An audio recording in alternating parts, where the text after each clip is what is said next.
Time to take a chance to fly, feeling like I'm 10 feet high. Welcome to The Breakdown, episode 486. Share the rooms. If you're on X, share the rooms. I don't know how you share the rooms on YouTube or on Rumble or on LinkedIn, but do your thing. Let's go ahead. Let's get this popping. By the way, I've been on TikTok. It's popping over there. They understand the message.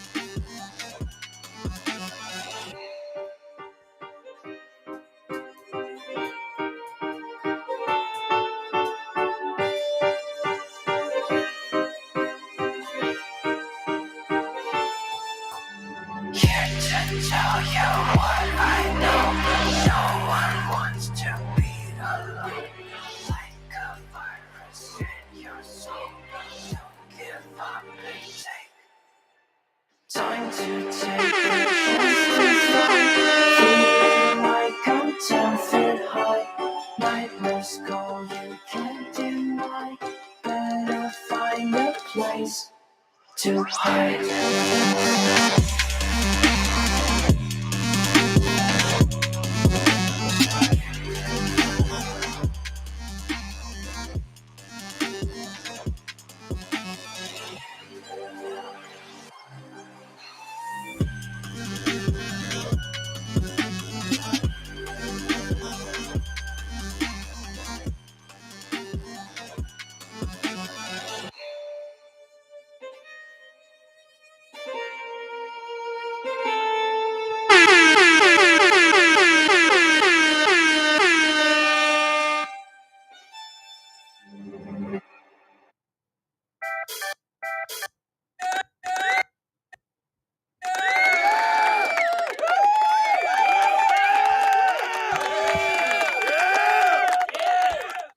Good morning, and a good Friday the 13th, ladies and gentlemen. That's right.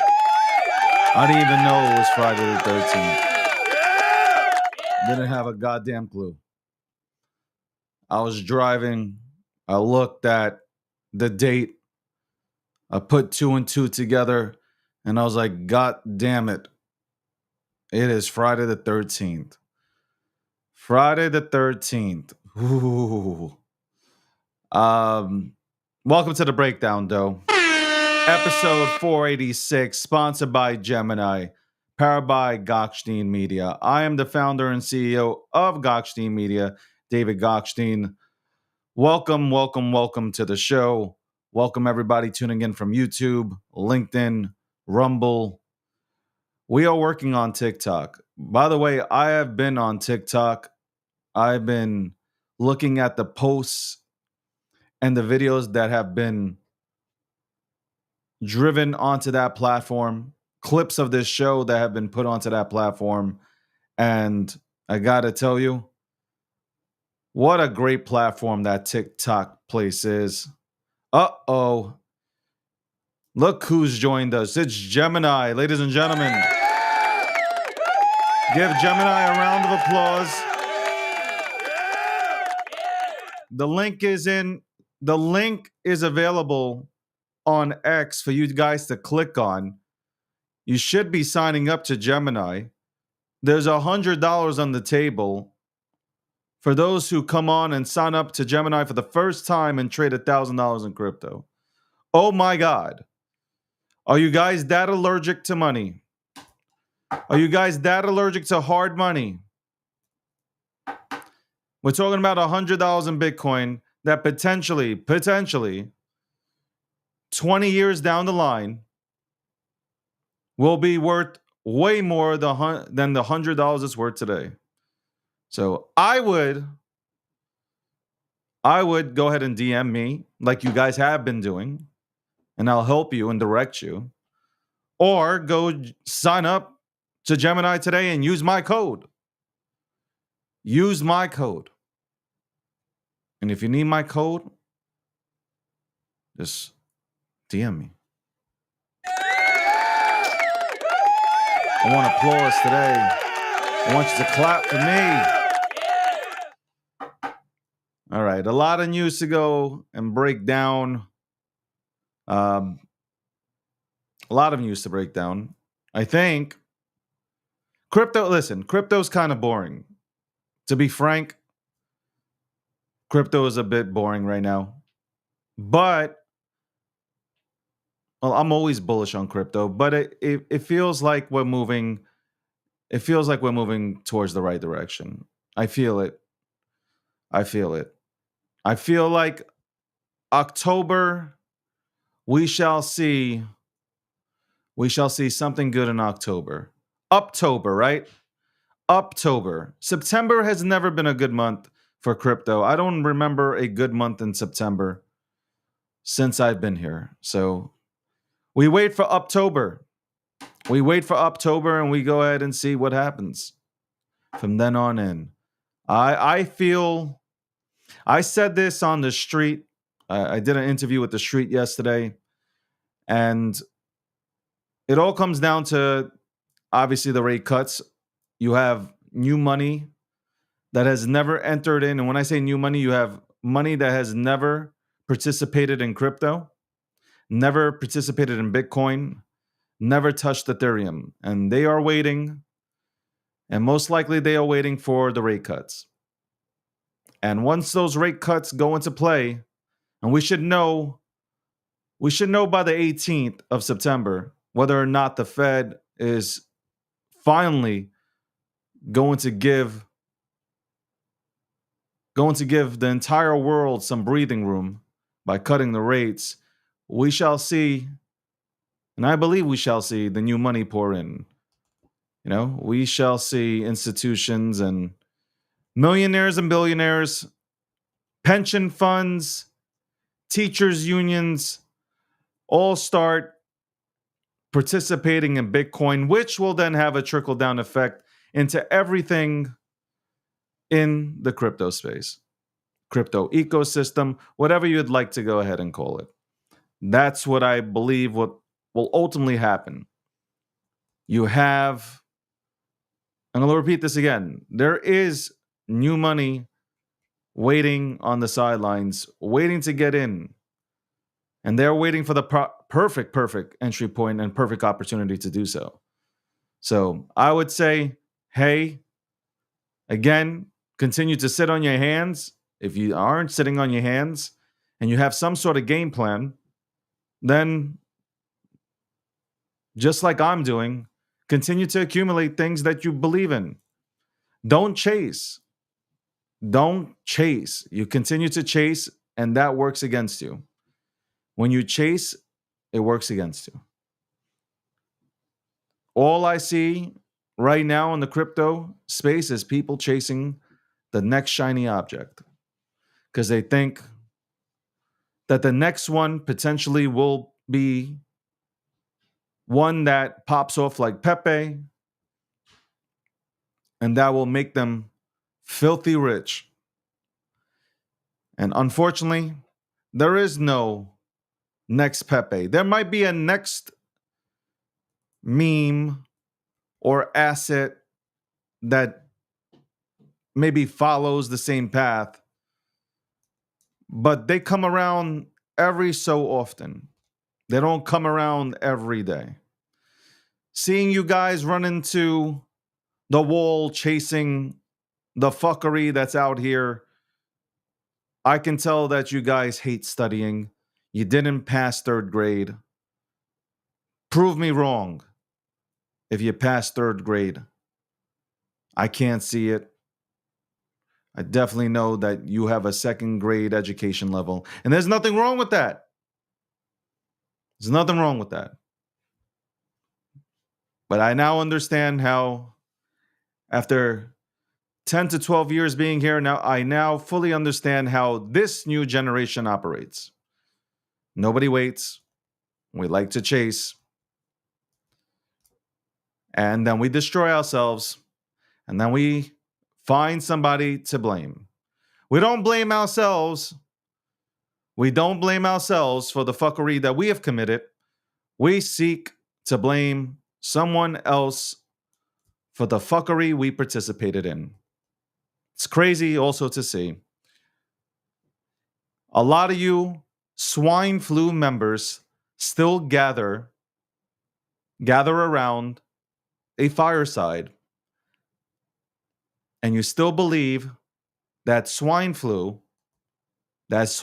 token, that derivative of a derivative, will actually do something. You still crowd around and listen to a man that was screaming for the cops.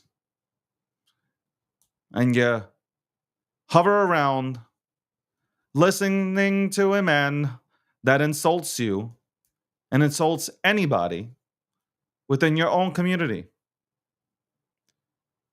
You're probably the only community that I personally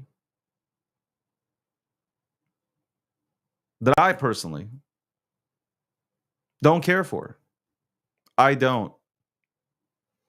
Anybody who is willing to swap their Pepe for swine flu when their Pepe would have been worth multiple millions, you deserve exactly what you get. It's crazy though to see, like, all bullshit aside, it's crazy to see you guys still worshiping somebody. First of all, you should never idolize or worship anybody. But to see you guys worship somebody when you're down so bad, like you are down, still waiting for rewards, sick with the swine flu, like, wild to watch. Wild to watch. I have absolutely no empathy for you. There are only two protocols. I can't even call that. There were only two tokens that I've ever felt a need to go ahead and express these kind of thoughts on, and that has been Safe Moon and swine flu. I've never, besides those two, I've never said a word about anything else. Or I've never dug deep into any other tokens. Period. Haven't never. I'm keeping it real. Or as Board would say, I'm keeping it a buck.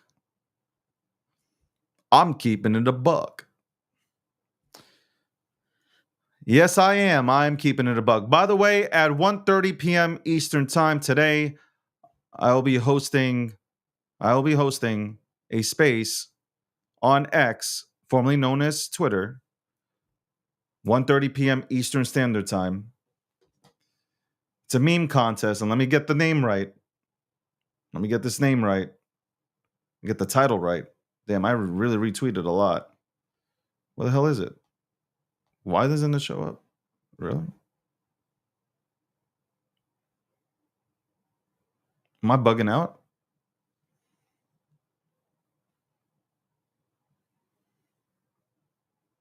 Okay, sorry. There we go.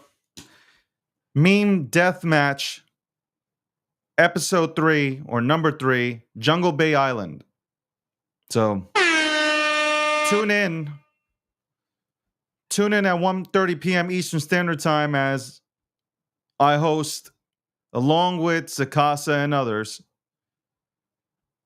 a space all about art and community. I'm not just throwing around the word community, but like community for real. A tight ass community, an ever growing community. Tune in, find it on my profile. I've retweeted it already. Meme Deathmatch, number 3, Jungle Bay Island. Let's fucking go. I think I'm probably more excited to just play the intro music. I don't know if you guys have heard the intro music or the music that Jungle Bay has created, but that shit's dope. I'm telling you, it's like a Lion King soundtrack. So tune into that after the show. My ass will take a half an hour break and I'll get right back to it. It is Friday. It's sunny outside. It's time for some of you guys after this show and that show to get outside and get some fresh air, man. Talk to some people in real life. Don't mention crypto because they won't understand you. Just talk. Have a conversation. What else? Let's continue on the crypto path and then we'll go into, I guess, politics here. Shout out to everybody who's tuned into this week's shows. Shout out to the guests that come on. Next week, we got a whole lineup as well of people coming on. And the week after, it's pretty cool. And I'll be posting more on TikTok. So catch me outside. I was about to say catch me outside. How about that? But catch me on TikTok. How about that? All right. Hold on just a second. Let me just adjust something. I need to adjust something.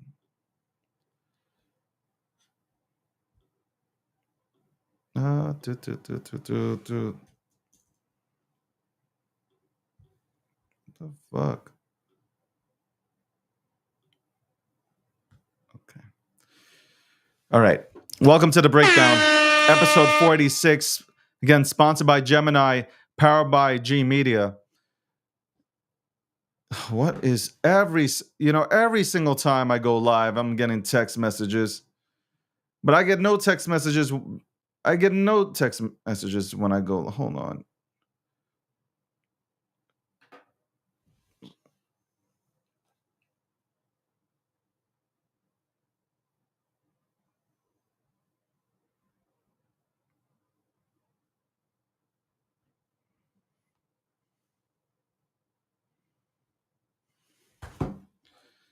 I get no text message. Nobody calls me. Nobody tries to text me. Nobody wants to talk to me. But as soon as I go on live, I get calls from everybody. Everybody. You know what? You could call me at 9. You could call me at 8 o'clock in the morning, 7. I'm up. Call me after the show. Like, what the hell?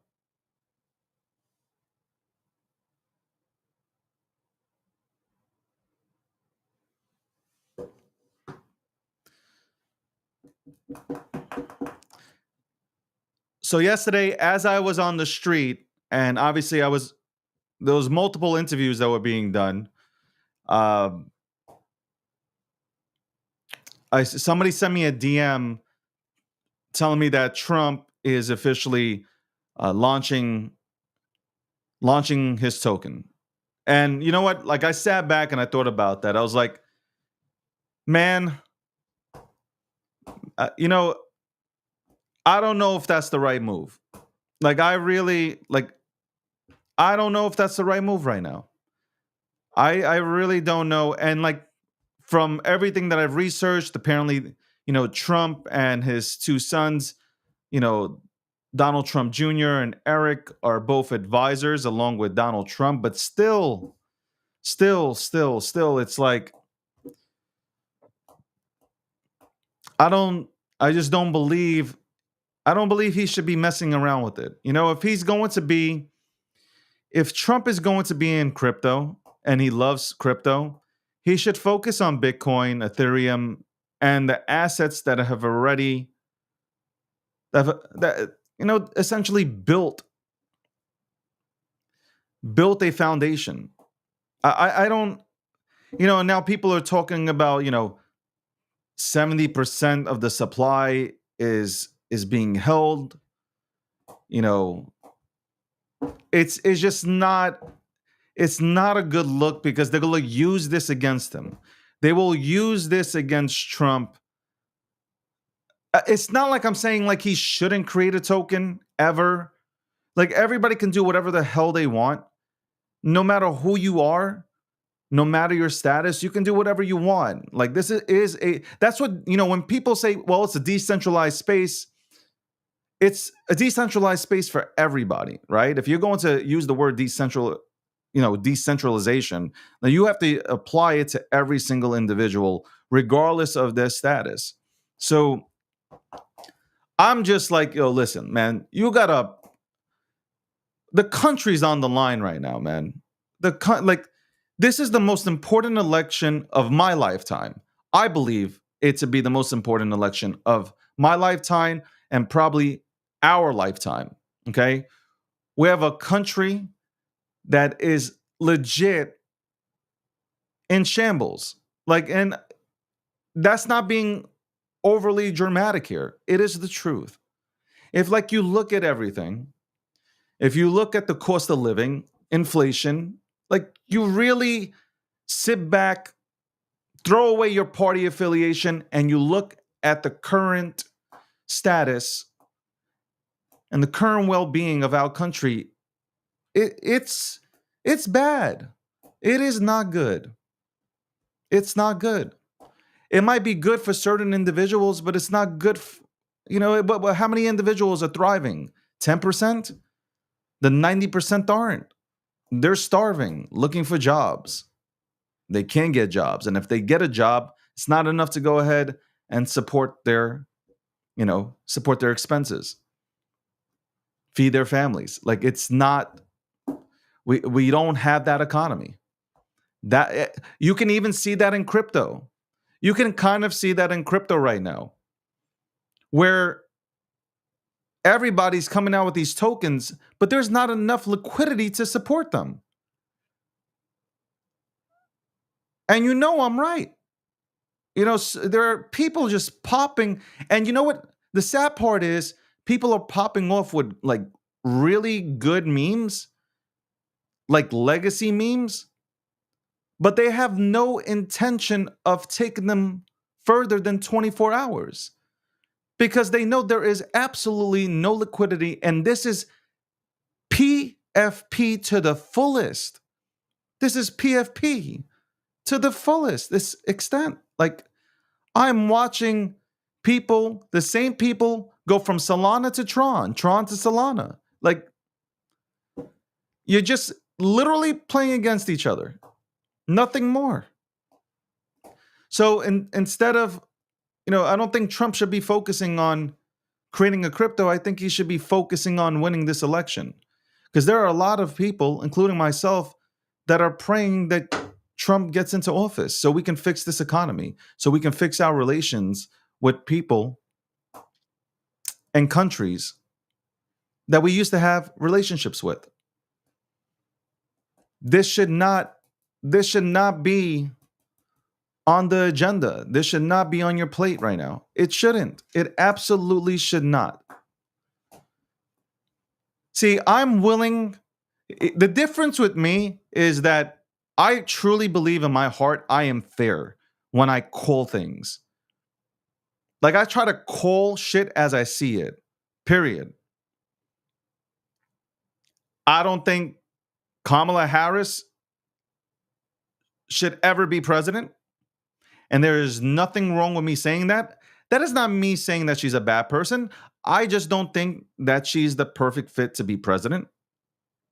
She had 3.5 years to do something. She had 3.5 years to make sure 15 to 20 million illegal immigrants weren't jumping over the border, over the walls, over the fences. Like, you had plenty of time to prove your case to become president, and you didn't. And when people tell me, well, she was the vice president, yeah, that's a powerful position. That is a super powerful position to be in. There's a lot of things you can do being the VP of this country. To say that now and only now you will start doing things for this country, once you're elected, you will start doing things to make America better again. Stop. That administration had 12 years because, as I said yesterday, 16 years. Out of the 16 years, 12 years were dominated by the Obama and Biden administration. You had enough time to put in policies and make sure that America thrives. You didn't. You absolutely didn't. Under Trump, the economy thrived, and I look at the economy. Absolutely. I look at retail jobs. There were a lot of these things. There were a ton of these things available to every single American. We were heading in the right direction. Obviously, the pandemic happened. But to not to go off course, though, again, I don't think Trump should be launching anything. I don't think he should be an ambassador to any cryptocurrency right now. The NFT thing is perfectly fine. Like, I have no problem with him using NFTs to go and obviously make money with them. Like, I'm fine with all this shit, bro. Capitalism still exists. I'm fine with it. Even the president or the former president can participate in it. But like right now, there are like, what is it? There is 54 or 53 days left before the election. Before election day? No. And listen, he's a hardworking man. He's flying all over the place. He's going, state to state campaigning. Like, this man at 78, 79 years old has more energy than some of you assholes that are sitting on social media running your mouths. Like, legit, this man is all over the place. So I respect the hustle. I respect the grind, but not this, man. Not this. Talk about Bitcoin, man. Speak to RFK Jr. Learn more about Bitcoin if you don't know more. Like, I think he knows about Bitcoin, obviously, because he's opened up to Bitcoin. He's been talking about Bitcoin and how great of an asset it is and how he wants it to be here and how he wants crypto businesses to be built in the United States of America. I appreciate all this stuff. Not now. Not now, man. Just not now. And I don't think I'm saying anything wrong either. I don't think I'm saying anything wrong. I think we can all agree on this. Not now, man. Because they're going to use it against you. They're going to use everything against you. Donald Trump goes to the toilet. It's an issue being reported by ABC News. Donald Trump wiped his ass with 4 sheets of toilet paper when you're only supposed to use one. You know, like these are the kind of things that mainstream media latches onto and they talk about. And they build a narrative around these things and they press it to an audience that does not use social media. You guys think that everybody's on social media? No, not everybody's on social media. That's the problem that we have in crypto too. Not everybody is in crypto. It's like 5 to 7% of the world is in crypto. These numbers that people throw out, like 50%, 60%, what are you talking about? Half the world doesn't even have internet access. The numbers that are thrown out are ridiculous. Oh, yeah, 80% of the world is in crypto. Really? Because, like, about 60% of the world doesn't even have internet access. What are you talking about? What are you yapping about? Half the world is still going to the post office to send off their mail. Half the world still doesn't use email. You're sitting here like, yeah, crypto being used all over the place. Bro, we're not even close to that. We're not even close to having people use crypto all across the world the way that you make it seem like it is. You guys are, man. That's why I'm saying, like, you guys, this is why the institutions will do a better job pushing Bitcoin and Ethereum to the masses. Because you guys do not know what the fuck you're talking about. Like, I read some of the shit that you guys post on X, on Reddit. It is like the stupidest shit in the world. Yeah, like everybody's in. Who's everybody? Can you show me the everybody's?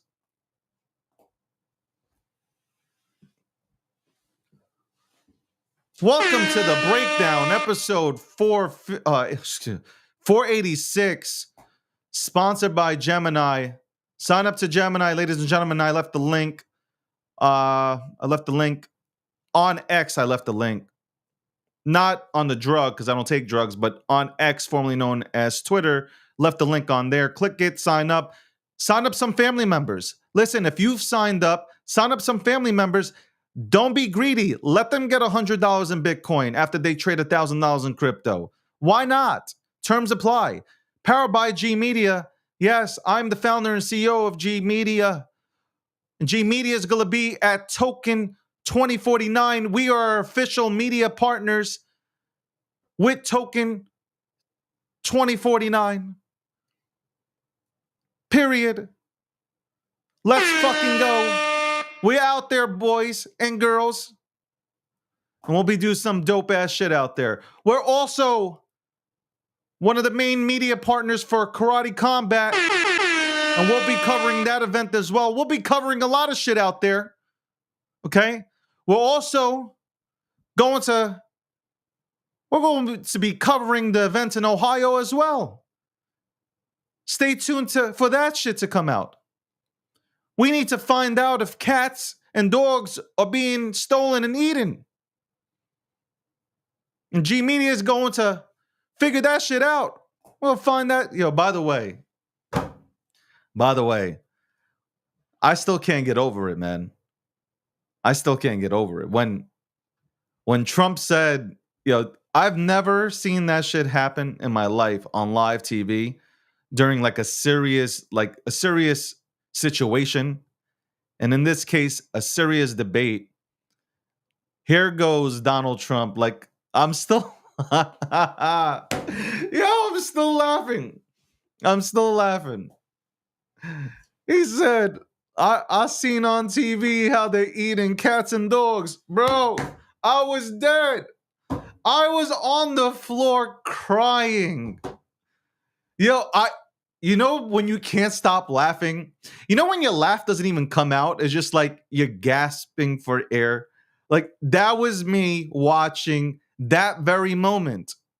That very moment, I lost it. I was like, ain't no way. Ain't, ain't no way my man said that right now, man. Yeah, that is a true New Yorker, man. That is a true New Yorker. Like, we ain't gonna hold back on these kind of situations, man. We're gonna put it out there and express our thoughts on the situation, man. Shout out again. Let's give a round of applause for Donald J. Trump, or as Hotep Jesus would call him, Donald Jamal Trump. By the way, shout out to Hotep. I see what Hotep is doing out there with those clips. Shout out to Hotep. Hopefully we get you on the show end of the month or next month.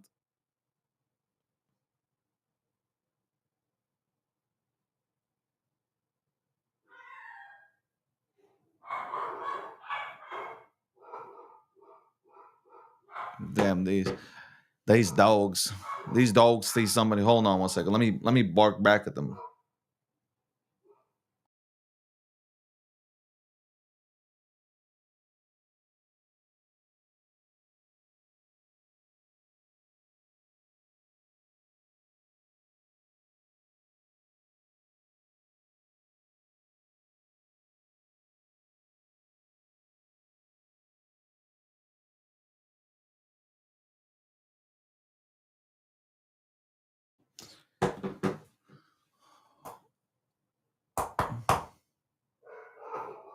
My dogs won't stop barking. As soon as they see somebody outside, it's over, man. They are vicious. They are literally vicious. And they are fast, by the way. I gotta say, these goddamn dogs are fast as hell, man. What is happening, man? Let me check the situation.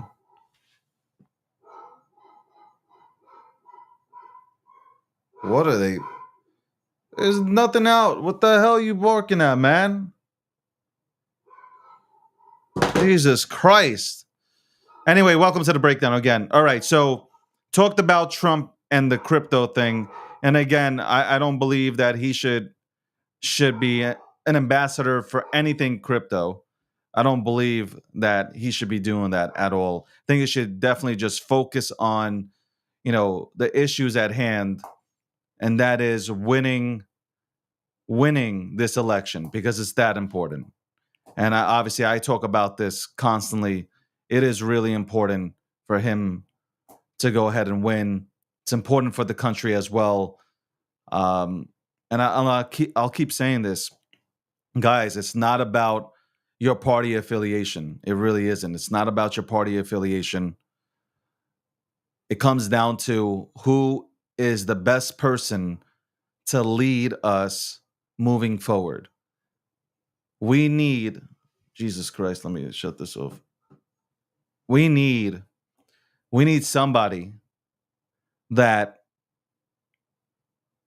understands business and understands how to put deals together that can benefit our country. We need to, and again, this might be repetitive to people, but I don't give a fuck.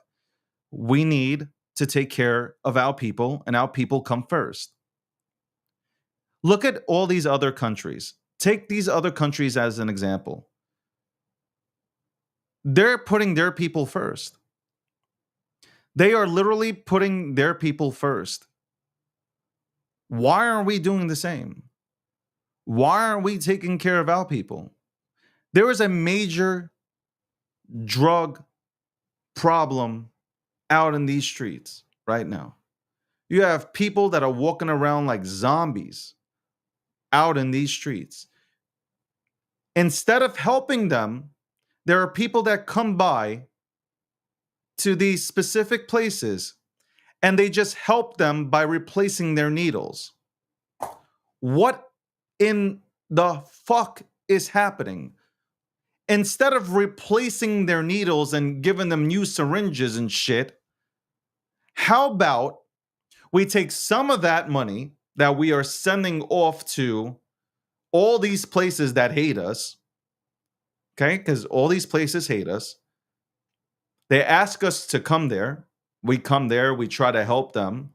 and then they yell and scream for us to leave and that they hate the United States of America, and then they burn our flag. But yeah, we somehow say, oh, well, let's overlook that and let's send them some more money. Let's send them some more of our tax money. It's no problem. We can print it and then we'll charge every single citizen of the United States of America for the printing that we do. We will hike the taxes on the wealthy to the point that people that are millionaires, multimillionaires, and billionaires, if they're already paying 30 to 40% in taxes, you know what? Well, let's make it to where they pay 80% in taxes and they keep 20% of their earnings. That sounds like a fair thing to do. This is what the Democrats want. Let's put in, they say, let's put in the unrealized gains tax. And let's tax billionaires at 25%. And yesterday, Big Unk was telling me, name me that person who is crying and who's going to be affected. Well, the bill is not in place yet. So nobody's crying. The bill's not in place yet. But I sure as hell would be screaming if I earned $1 billion and now, because I hold assets within the traditional markets, I now have to pay 25% in unrealized gains when I haven't touched the goddamn asset. I don't even know how that makes sense. You are taxing me on something that I have not realized yet.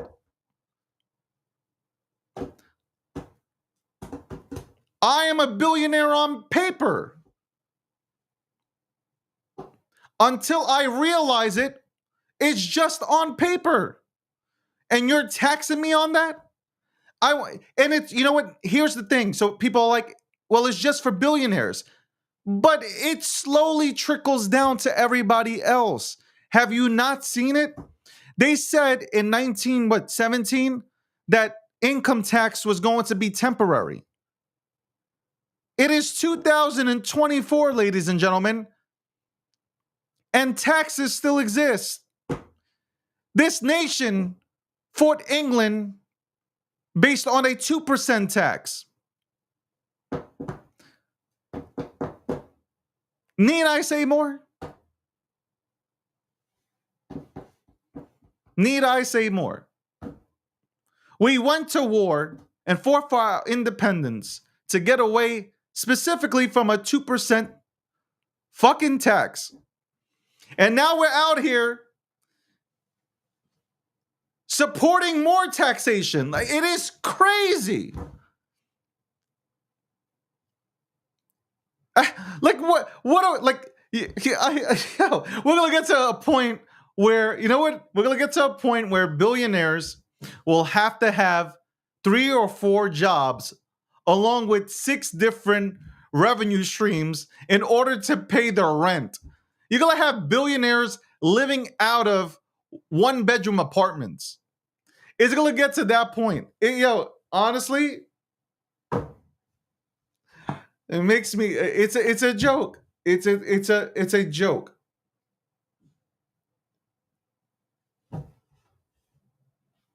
It's a complete joke.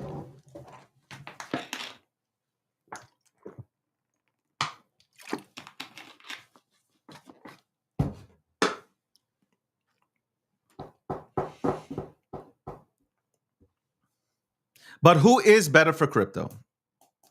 I want to know from you guys, from all the channels, and I know a lot of you guys can't see each other because there's a specific, chat for YouTubers and Rumble. I don't know why they don't combine everything so everybody can see each other.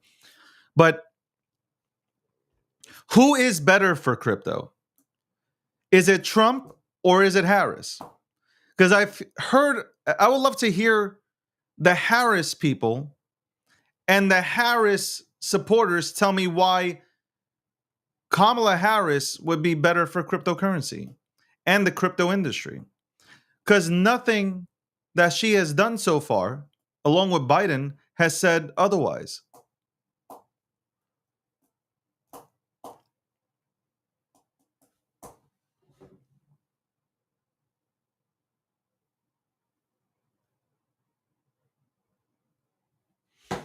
Legit. Nothing that she has done has said that she is pro crypto. Her or Biden. Because if they actually appreciated crypto, if they actually appreciated this industry, they wouldn't have they would have put an end to the attacks on the industry itself. Like I said plenty of times, it's not that they want to kill crypto, it's that they want to make sure that crypto ends up in the hands of the elite, the hands of BlackRock and the Fidelities and the big time institutional players, ARK. It ends up there and not in the hands of retail. That's what they want. See, that's where Republicans actually deliver. Because Republicans want everybody to have the ability to participate. They want everybody to have the ability to participate and not just the elites. And that's one thing that I like about Trump is that he wants everybody to have a chance to participate in this game. You imagine,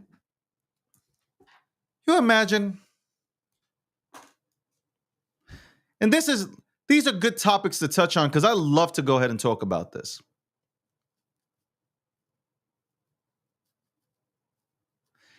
They have casinos open 24/7.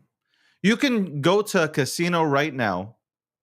You could drive to a casino right now, go in there, and you can spend all your money and lose your entire life savings, which you probably will because the house always wins. For the most part, 99% of the time, the house wins. So here you can take everything that you've saved up, head to a casino, lose it all. And nobody says a word. Do you know why? Because the government gets money from these casinos.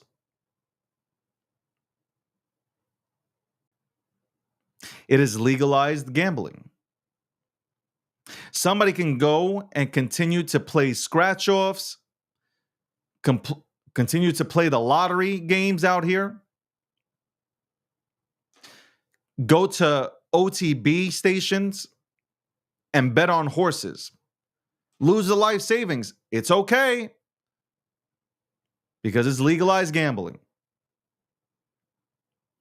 And what that means is we get a cut of it, so we're fine. That is revenue that comes in. That is revenue that is coming in to the United States of America. So we are good. We're fine. And think about this also. All these lottery winners, right? All these people that win the Powerball. How many people have won $1.2 billion from a Powerball ticket?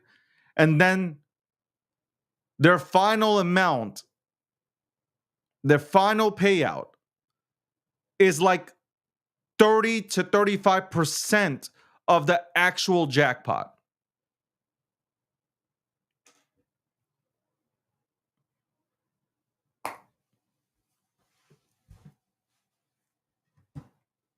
So it's okay. You know, like so you sit back and think about this. It's okay for all these people to go and gamble their lives away in a casino because it's hey, you make that decision to go to a casino, you're a big boy, you understand what you're getting yourself into.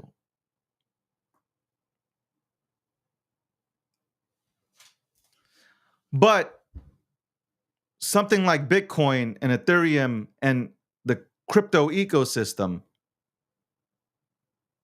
it's bad. It's really bad.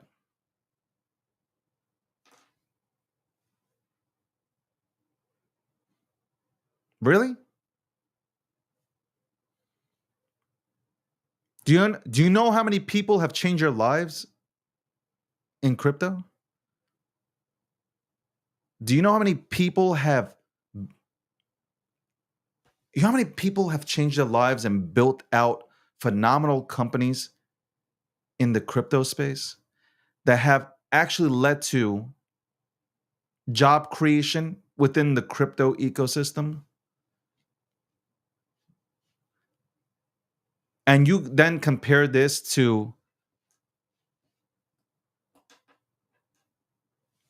the fuckery that's happening out there in the casinos, at the local gas station where people are scratching their asses off, praying to God that they win on the Win for Life ticket.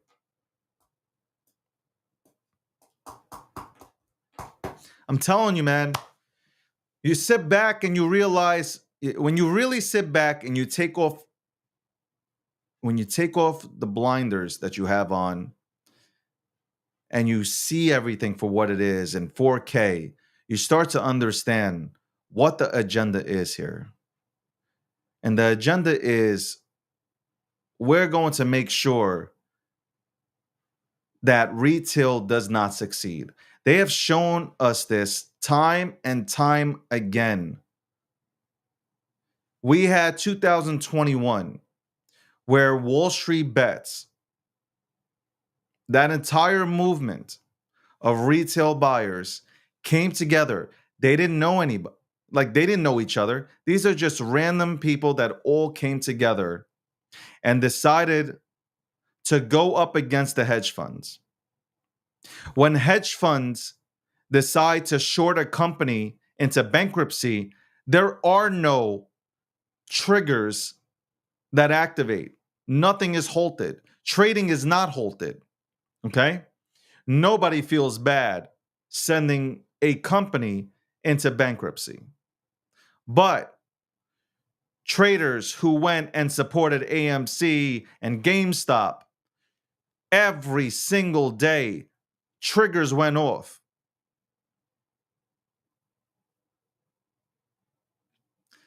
Trying to stop retail from having an opportunity to be in TriFi.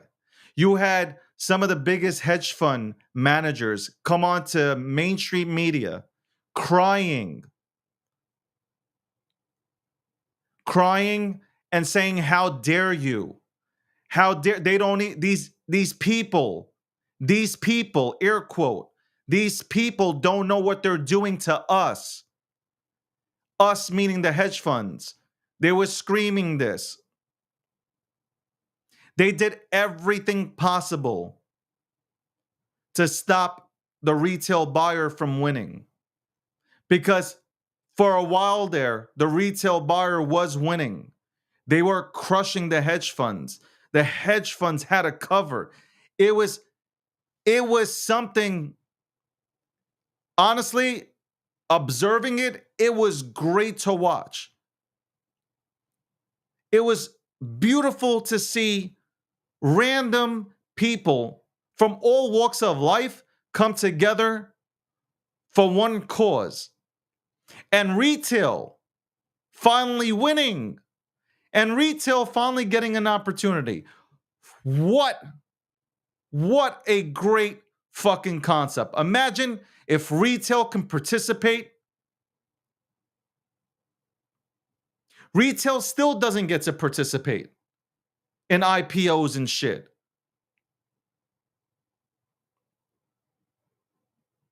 Everything is set up for the lucky sperm club and for the elites. It's not set up for the retail buyers.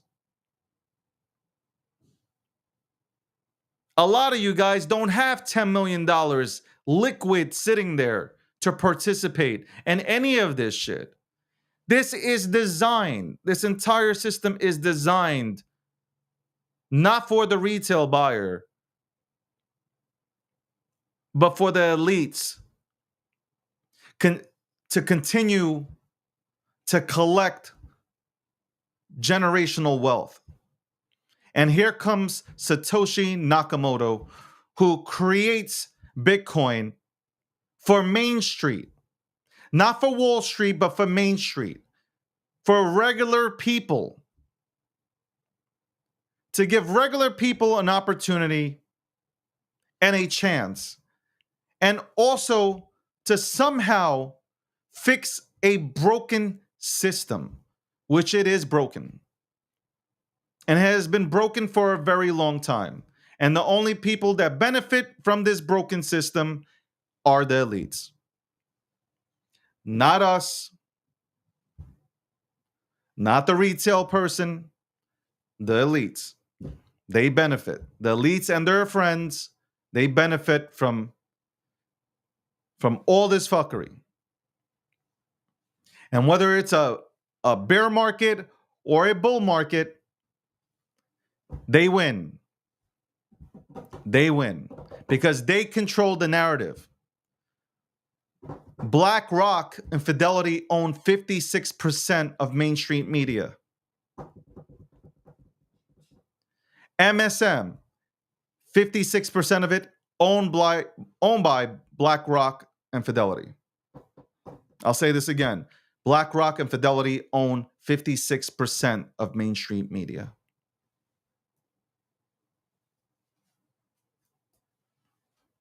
So they can put out all these narratives. Did you guys not watch the narratives that were put out on Bitcoin and crypto? Before they took to it, before they decided to take to it, Bitcoin was rat poison. Remember that? Bitcoin was bad. Ethereum was bad. All these things were bad. Crypto, bad, bad, bad. And then slowly the turnaround. Slowly the turnaround. And the narrative, if you watch the journalists and the anchors on these shows, on your favorite networks that you continue to watch with their narratives, they went from being anti-crypto to pro-crypto. Why is that? That is because they are handed a goddamn script. They're given a script every single day to go ahead and talk about.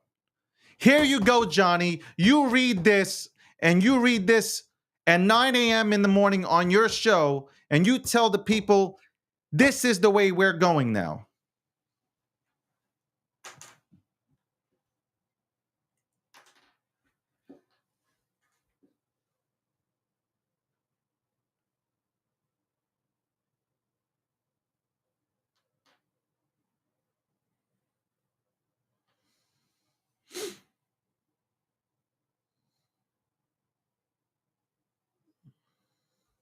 This is the way we're going. This is the way we're heading. This is where we're going with this. That's right. That is how it works. We all know how it works. Let's not pretend like we don't know. We know how this system works. And it doesn't work in our favor. And that's why I'm so passionate about crypto. It's not just about the money. It's not about numbers go up. Yesterday, during a conversation, banks were brought up. And I wanted to vomit. And I know moving forward that you cannot stop the banking system from holding people's Bitcoin. I know in the future, people will take the Bitcoin that they own and give it off to the banking system, which defeats the entire purpose of why crypto, or I should say Bitcoin, was created in the first place. It defeats the entire purpose. Why do you need banks to hold your Bitcoin? Why do you need banks to hold your Ethereum? Why? You have the keys. It is your money. For the first time in your lives, you get to hold your own money and you get to use your money to make more money. You finally know the value of money. Why would you hand it right over to the banks? So you can come to the bank and how many times have we talked about this? Go to the bank right now and ask them for a $50,000 check. And they will question you as to why you're pulling out $50,000. They don't question you when you put in the 50. They question you when you take out the 50. And then some of them don't even have the money to give to you because they don't have the money in the banks.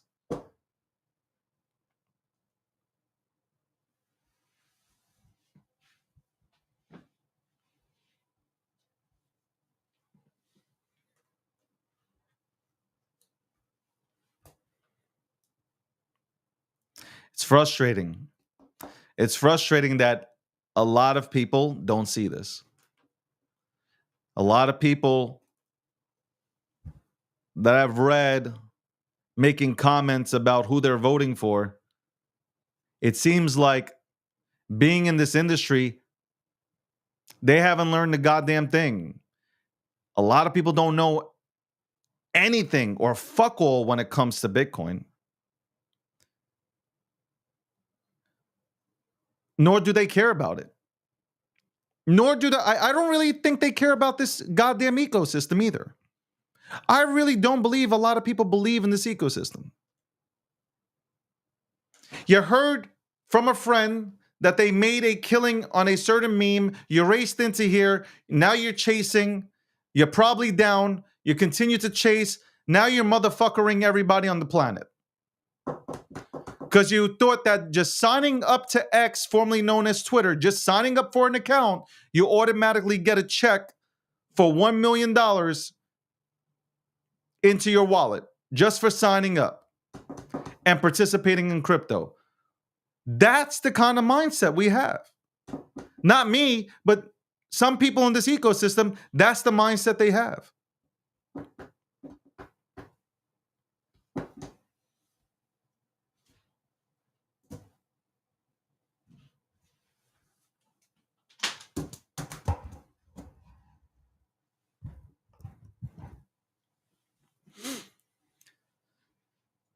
Speaking of, which I didn't touch on, which is the title to the show today, did ABC, are the rumors that ABC gave the questions during the debate that we all saw to Kamala Harris ahead of time, are they true? Because now a former Clinton advisor is asking for an independent an investigation to be opened up. I'll say that again. Former Clinton advisor asking for an investigation to be opened up to see if that did happen. Did she know what was going to be asked of her during the debate? Was this all pre-planned ahead of time? Did they know? Did the ABC anchors know? Or moderators? Were they fully aware, or were they told to attack Trump the way they did? Was this entire thing scripted?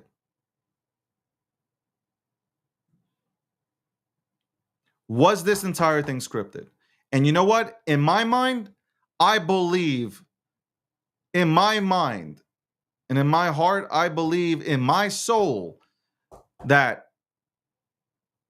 Harris was given the questions ahead of time. She was able to prep herself. And a 3-on-1 really did happen.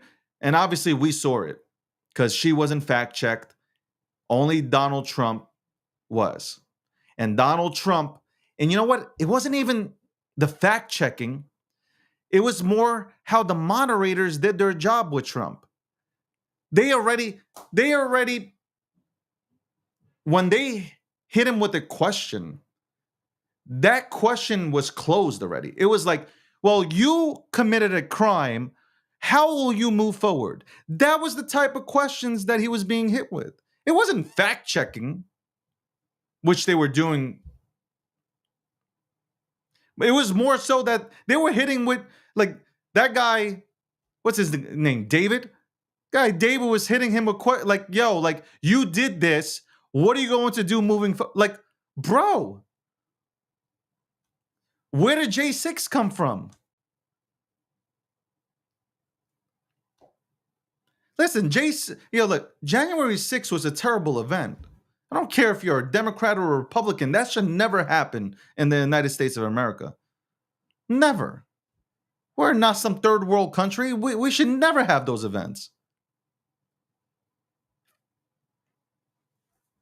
But where are these questions? Where are they coming from? That was a hit job.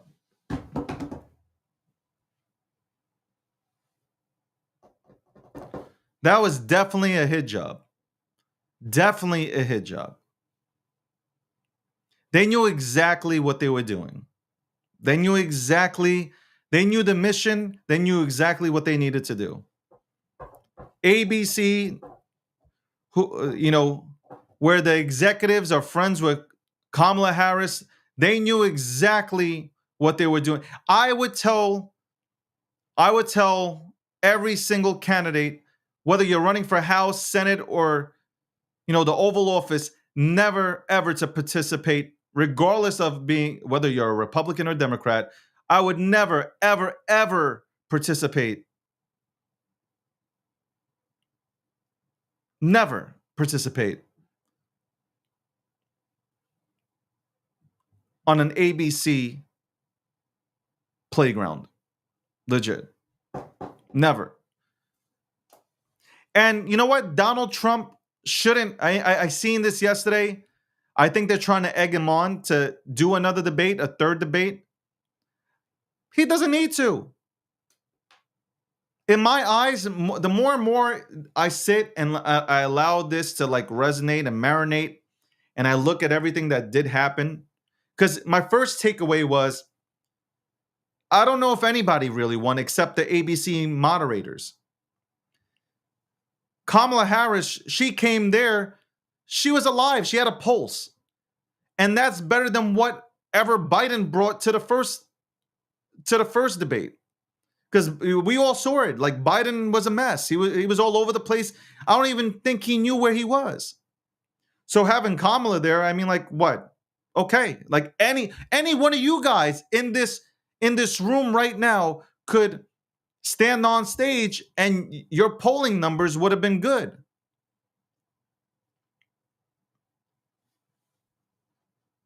The ABC moderators, I took away from that night, they were the clear winners. But then I keep sitting and thinking of again, do I wish Trump would have just held back and just nailed them on facts and nailed Kamala Harris on facts and asked her questions about, well, why isn't this done? Why wasn't this done? Why aren't the borders closed? If I'm Trump, I would have started off right away with, Kamala, tell me, take my time, but explain to the people, why aren't the borders closed? How did 15 million illegal immigrants enter this country while you were manning the border? And I would have laughed at that. I would have not.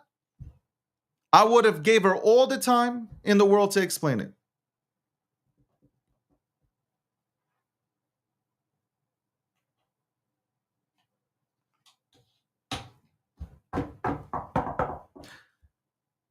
I saw the comment. Yo, listen. I'm still in crying and I'm still buying. So it's I see the spaces. I recognize the crying cat. I would say watch when the entire ecosystem comes back. It is one of the strongest communities that's out there. It's nonstop. No matter what anybody says. Nonstop. And nobody's left. I don't know what this whole thing about people leaving. I got sent this shit. Nobody left. Nobody left. I've been super busy. I'm building out here. Token 2049. We're covering Ohio. We'll have more on that. I don't want to go ahead and spill the beans. Covering the debates, doing this show, doing spaces. I am actually working. But that does not mean that I forgot about anything. Just because I don't talk about Bitcoin doesn't mean I don't buy it. Just because I don't talk about Ethereum doesn't mean I don't buy it. There are plenty of things that I buy without saying a word. I don't have to tell anybody because I learned my lesson with this ecosystem. When I was on the Crying Cat spaces telling people I'm putting 100 soul in, I'm putting another 100 soul in, that people were front running me. So that wasn't a positive thing. That wasn't a positive thing for me to go on spaces and continue to say, hey, I'm buying and being front run. So now I quietly buy. I don't have to tell nobody when I'm buying either. I just quietly do it. The same way I quietly buy Bitcoin, the same way I accumulate Ethereum and other assets like Pepe and Bobo, quiet. I stay quiet and do my thing. But don't think that I don't listen. I come in, I listen. I listen to the crowd. I listen to the community nonstop. I see Shogun and what Shogun is doing nonstop. I see what the community is building. Respect to that. They have not left. Nobody has. If anything, I think the community has grown. And you know what? The greatest thing about the Crying Cat community is that there is no leader. There is no influencer. There is no KOL. There are just a bunch of people that appreciate the meme and they appreciate the setting. They appreciate the vibe.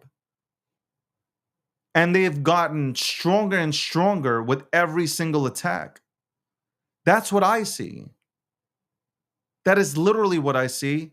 And that's why I am super bullish and I sit back and I kind of enjoy the community members leading. Because that's what it's all about. Ultimately, you judge the success of a project based on its community and its level of passion and energy that it has. You have daily raids, like it's nonstop. Nonstop raiding. Nonstop talking. People are nonstop about it. Nonstop. So I don't have to really talk about much. I'm a community member just like everybody else is. And I'm sitting back and I am going to enjoy the show because I really do believe that, especially right now, with all these cats in Ohio being stolen and eaten, I know that we have somebody in the Crying Cat community that is serious about saving cats. That man is bored. No, I mean his name is bored. And he is literally going out there trying to save cats. He has worked out partnerships. A partnership with, what is it, Best Friends? A huge partner to try to save cats. And every post that I go to that Trump makes about cats, I see Crying Cat in there. Talking about how Crying Cat is saving cats. That's cool stuff. That's not just people talking about stuff. That's actually people are actually doing these things. It's phenomenal.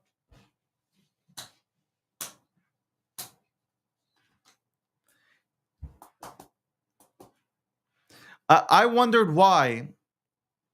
And before, I'll let go of this topic after this. But you know what? It's crazy that ABC didn't fact check Kamala Harris when she talked about Project 2025. When Kamala Harris talked about Project 2025, they didn't go ahead and fact check her. They didn't stop her. They didn't stop her on anything that she went ahead and made a statement on towards Trump. You know what's funny? The way she was gaslighting. And she was saying, hey guys, we got to stop the name calling. And then all three of them started name calling and started disrespecting the former president, Trump. It's crazy how that works. And then when Trump attacks back, well, you're name calling. You see, you're name calling. Oh, look at him. See, he's starting. He's starting. Look at him. Look how he's starting with us.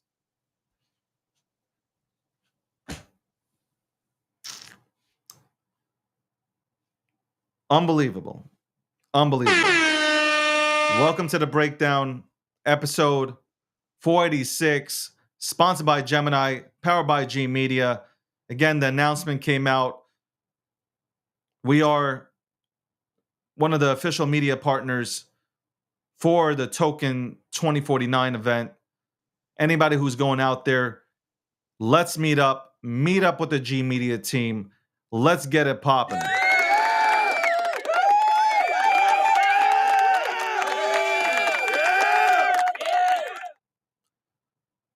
Obviously, the entire week, I brought on people to talk about the debate, talk about the election, because it's very important to me.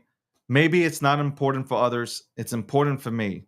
I need to know and have clarity on what is happening in our country and need to be super vocal about who I support, as should you. You should do your research. You shouldn't listen to any of these celebrities like Taylor Swift, who's out here talking about vote Harris, not even knowing her policies, but just vote Harris. I don't care about the gender of the person. I don't care about black, white, purple, doesn't matter. I don't care about your race. None of that matters to me. What matters to me is who is fit enough to do this job, who is going to deliver for the American people, who is going to make America great again, who is going to get rid of this silent socialism that has now taken over our country, who is going to bring back America and make it healthy again. Who's going to do that? And that, my friends, I believe is Donald Trump. I think this time around, he has got himself a real administration. Real people that understand how all this works. He understands the business side of things. I think now with RFK Jr., with the Viveks, JD Vance, I can keep going. There's so much experience and talent that understand the current economics and the current pulse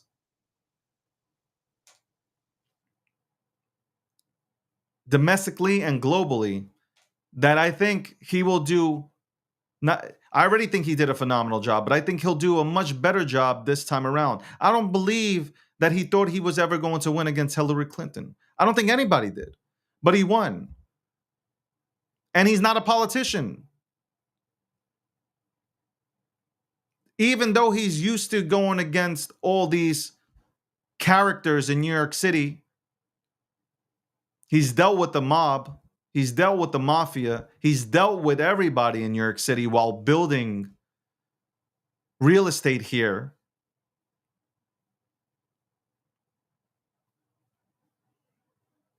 Now he had to go ahead and deal with politicians, long time politicians who you can't trust. And they didn't like him because they can't control him. That's the thing. You can't control a person like Donald Trump. The reason why RFK Jr. was not put on the ballot is because you can't control him. He's the best candidate that the Democrats had, but they did not put him on the ballot, and they did not allow you to go ahead and vote for your candidate. Yes, you Democrats that are watching this show, that are coming at my neck because you feel like, oh my God, David's a Republican, he's spitting truth, and I don't like truth. Yes, here's the truth. You didn't get to go ahead and pick your candidate. How's that sound? You didn't get to go ahead and pick anybody. You were given Kamala Harris. You didn't select her. That is the difference, and that is not America. We have a selection process here. And you didn't get to select. You can go ahead and hit me with all the technicals, but you never got to select your candidate. You never did. The Republicans, they got to select. Even though Donald Trump did not show up to the debates, which could have been bad for him. there still was a process for you to go ahead and select your candidate. If you are a Republican, you still had a chance to select Chris Christie, Vivek, a bunch of people, Rubio, all these people. The governor of Florida, you had a lineup of people to select. And obviously they selected Trump. Who did you select? Who did you get to select as a candidate? Nobody. If I'm a Democrat, I'm pissed off. I didn't get a choice. I was given Kamala Harris, who in 2016 2020 or 2019 was the first one to bow out because the numbers weren't there. And here's the person they gave you. They gave you this person. They didn't give you a chance. And that is not the way that our democracy works. That is not the way the founding fathers wrote up the manuscript, the manual. That's not how they wrote this thing up.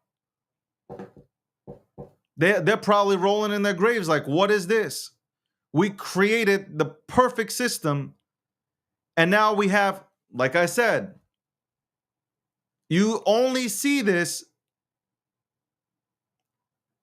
in a socialist society or in a communist regime. Look no further than China and look no further than Russia. This is the kind of shit that happens in Russia or China.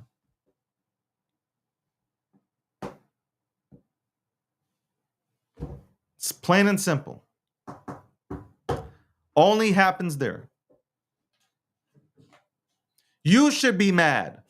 See, you shouldn't be mad at Trumpers or MAGA people or the Republicans. You should be mad at your own party.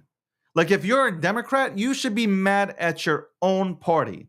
Because I know for a fact from speaking to people that are Democrats, because I'm friends with people that are Democrats, and there's no problem with being friends with somebody who's a Democrat.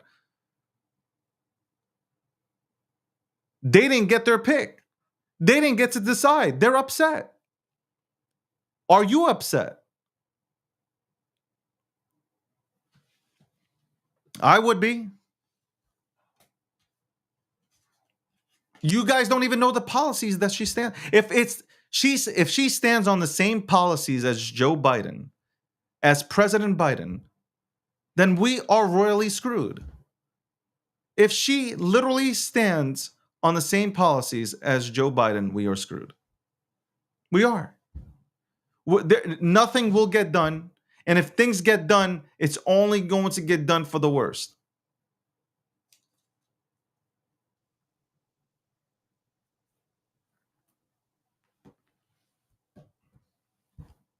Only for the worst.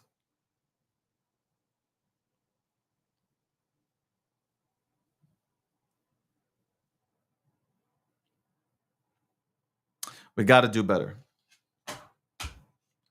We have to do better. Definitely have to do better.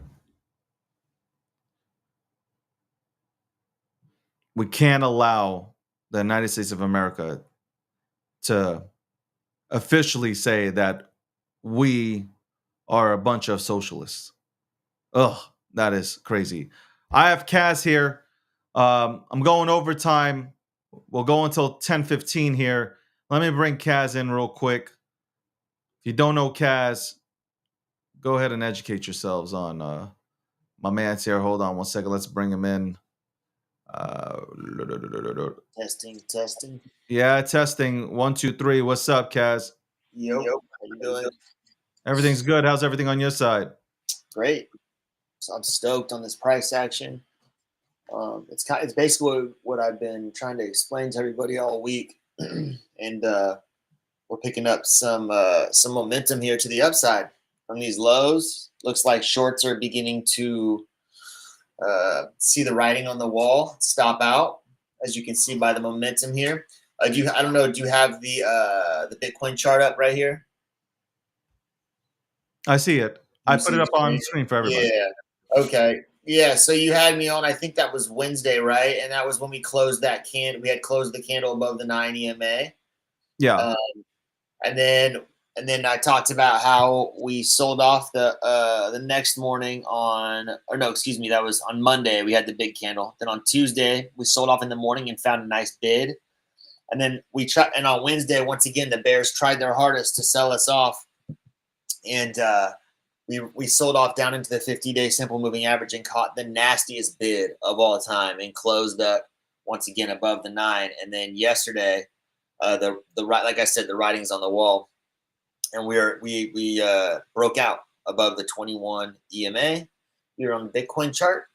And then today we've just been sending on above average volume to the upside. So the next thing I'm going to be looking for is for this 9 EMA to cross over the 21 and then break out above this downward sloping trend line here, and we should be accelerating pretty hard to the upside as we stop out these shorts.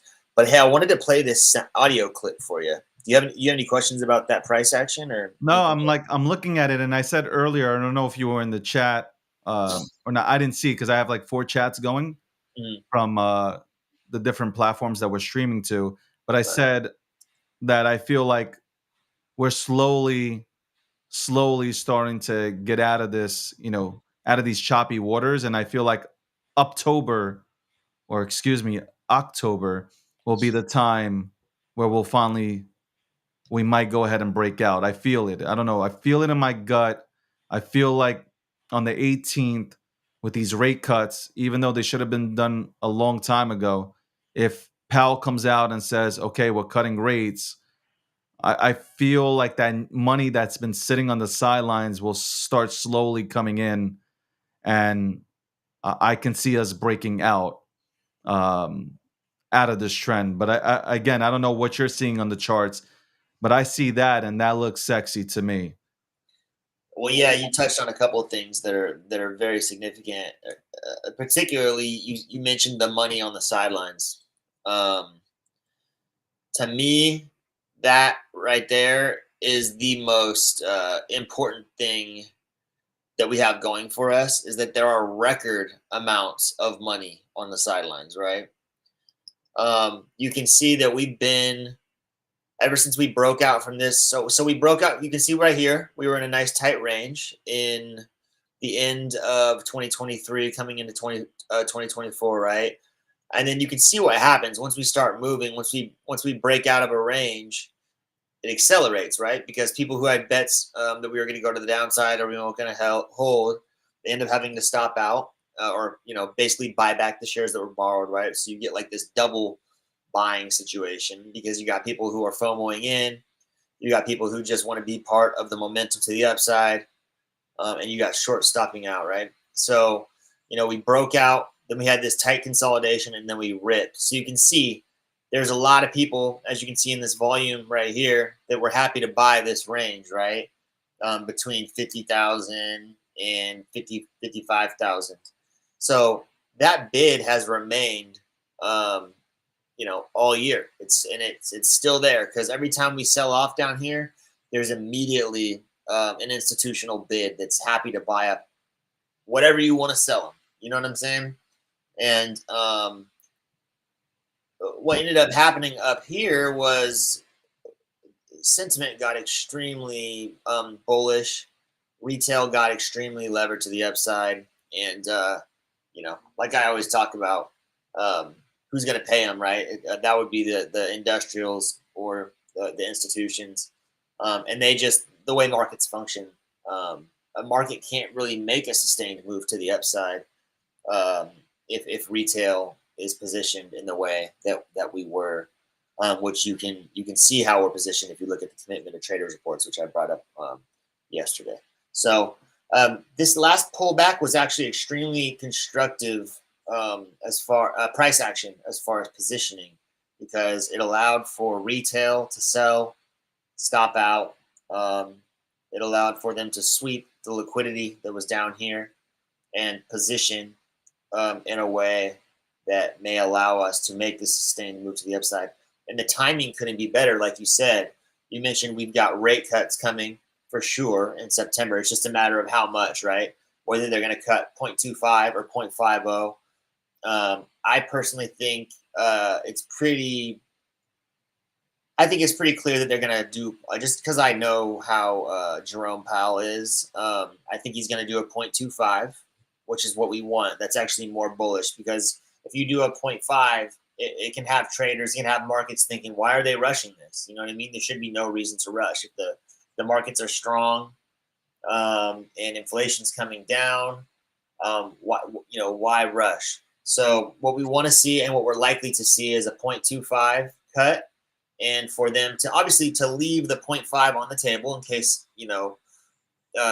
job weakness accelerates, right? If they need to really bail us out fast. But what we want is that Goldilocks, not too hot, not too cold situation where they can just slowly ease us into lower rates. And so what that means is when the rates are being lowered, all that money that's on the sidelines that's making these chunky yields due to the interest rates, those interest rates coming down mean that cash no longer is going to yield as much money, right? So their job, being managers of that money, is to go search for the yields. So in a situation where interest rates are extremely high, there's no reason for them to expose that money to the market risk. But when interest rates start coming down, they're going to aggressively be taking that cash and entering the markets with it, right? Exposing it to the risk in search of upside. So, and you got to realize too, it's not like that money's gonna wait for the rates to be lowered. Like, markets are forward-looking indicators. So, like, as you can see here, we haven't had a rate cut yet, but look at the price action, right? It's already ripping to the upside, right? So, this is a really good sign, So we got daily candles closing above the 21 EMA. We got the 9 EMA about to cross over the 21 EMA. This is the Bitcoin USD pair, right? And this strong bid, institutional bids remaining here. And the positioning is set up to where we really can make a sustained move to the upside because the institutions and commercials are positioned properly, right? So, yeah, I love this setup. And then we have all that money, like you said, sidelined, that needs to make its way into the markets. And we've got crypto in particular in a situation where now we were before the ETFs, right? They literally, all that managed money could not buy crypto, even if they wanted to, right?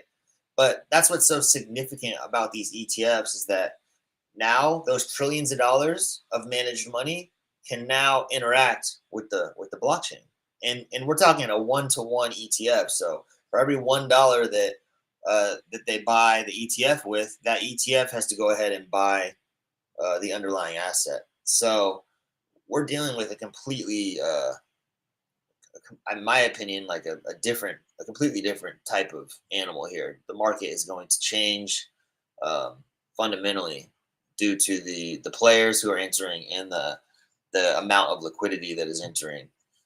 So yeah, the setup right now is it's pretty good as far as the timing and this price action, how everything's kind of lining up the way I'm seeing it. So much respect. By the way, everybody, welcome to the breakdown. It's overtime. We got a minute left before 1:30. We will be hosting again the spaces. Hold on. Why do I keep forgetting the goddamn name? I'm having a moment here, but we're doing the Jungle Bay Deathmatch. Yeah, it's called Meme Deathmatch, number 3, Jungle Bay Island, 1:30 p.m. Eastern Standard Time. We're hosting that. We'll have a good time as always, looking at memes and art.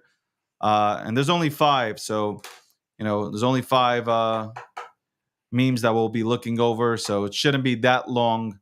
But I do encourage everybody to stop in, especially if you're into art, to check out the stuff that's been made here, and definitely support Jungle Bay and Sakasa, basically Sakasa's baby here that he's been building out here, working hard behind the scenes to actually build a unique ecosystem. So listen, man, I'm hoping that this weekend the markets continue to go green. I hope that I hope that this trend continues, man. I really do. I think it's time. And I think I said this yesterday. I think it's fucking time for us to go parabolic. I think it's time. The people deserve it. But I also know that the institutional sons of bitches are here, and they will go ahead and let it rip when they feel it's right for them to go ahead and let it go. I don't feel like we're in control anymore, man. I said that yesterday too, during an interview. I don't feel like we're we're no longer in control. Like if Well, you got in here think about early, it. The entire crypto market cap is less than that of Apple, right? Yeah. One company in the S&P 500, and they market make those types of companies like it's nothing. So I mean, think about how easy it is for them to just manhandle price action at this. They have so much money that like right now, this is like, again, we're playing against, we're playing checkers, and they're grandmasters. Like their time horizon is way farther out than ours too. Like they can, you know what? They can enjoy these markets. They can enjoy them because they have the money to go ahead and enjoy these markets. If let's say Bitcoin went to $30,000 today, it doesn't affect them one bit. They don't flinch. You see this range? They like that right there. When I look at that, that's like the most textbook, like institutional accumulation. That's textbook. That's what it looks like right there. When institutions are accumulating. But people are seeing this for the first time, though. So like your crypto trader is seeing this for the first time. Right. Or they're probably not recognizing this pattern because they've never participated in TriFi. So this is all a learning lesson, which, we've been saying this for such a long time. You can't beat them, man. You cannot beat them. They will run circles. So you had a good amount of time to accumulate. And if you did, you can sit on your hands and you can watch, you can pick your spots, and you don't have to stress out. But there are a lot of people that are over leveraged in this, in this ecosystem specifically, that are panicking and making moves based on, obviously the flow of the chart. So, but I love to bring you, hey, listen, Kaz, I'm going to bring you back on next week. No doubt about that, to go ahead and discuss this. And I hope everybody, again, tunes in today to the spaces that go on in the next 12 minutes. Kaz, as always, a pleasure. Hope you have a great weekend. Hope I see you in the space as well. No doubt. And I will end this show today with the quote of the day, which is obviously, here we go. Let's go ahead and give you the quote of the day, quote of the show. This shit should be sponsored. This shit should be sponsored. But here we go. What are we going to do? What are we going to give?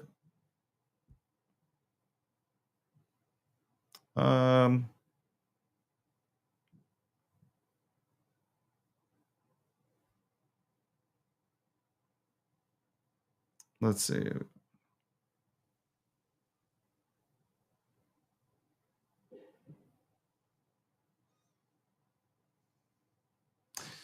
Here's the quote of the day.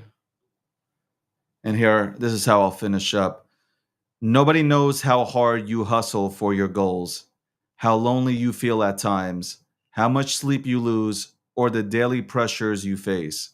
That's why you have to remember to do it for yourself, whatever that thing is. And I'll read that again. Nobody knows how hard you hustle for your goals, how lonely you feel at times, how much sleep you lose, or the daily pressures you face. That's why you have to remember to do it for yourself, whatever that thing is. And with that, ladies and gentlemen, thank you for joining in this week.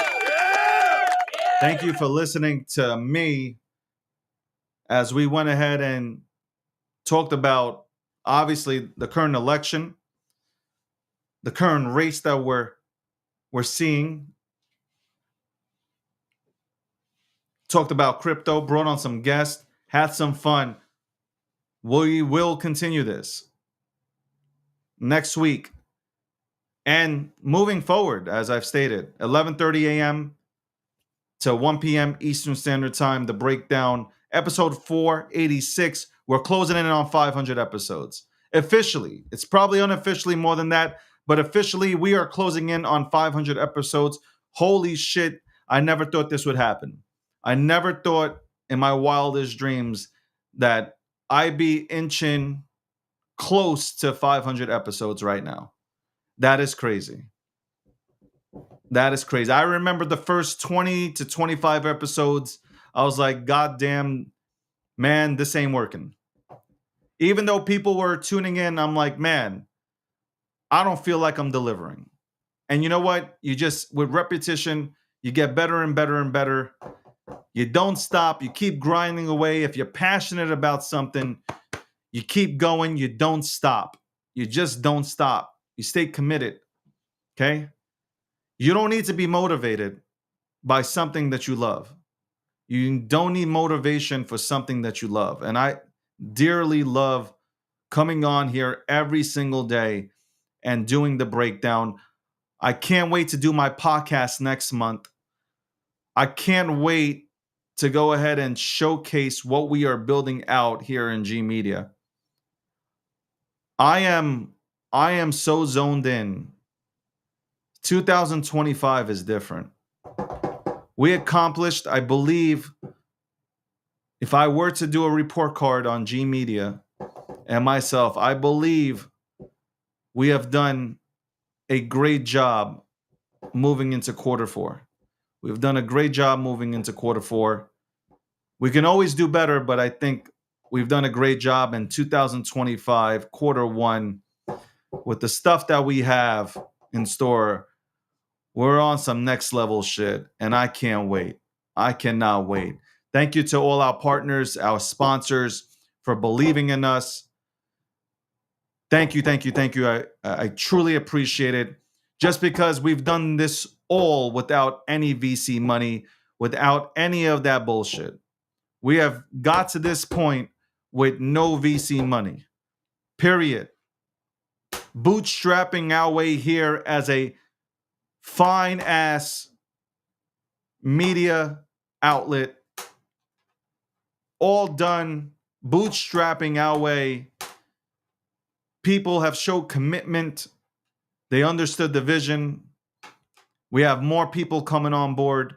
It is going to be fucking awesome to be a part of this company. And if you feel like you have what it takes to be a part of G Media, reach out to myself, Leslie, or even Tammy,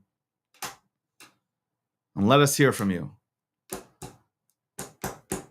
But you got to be ready. We don't just take on anybody.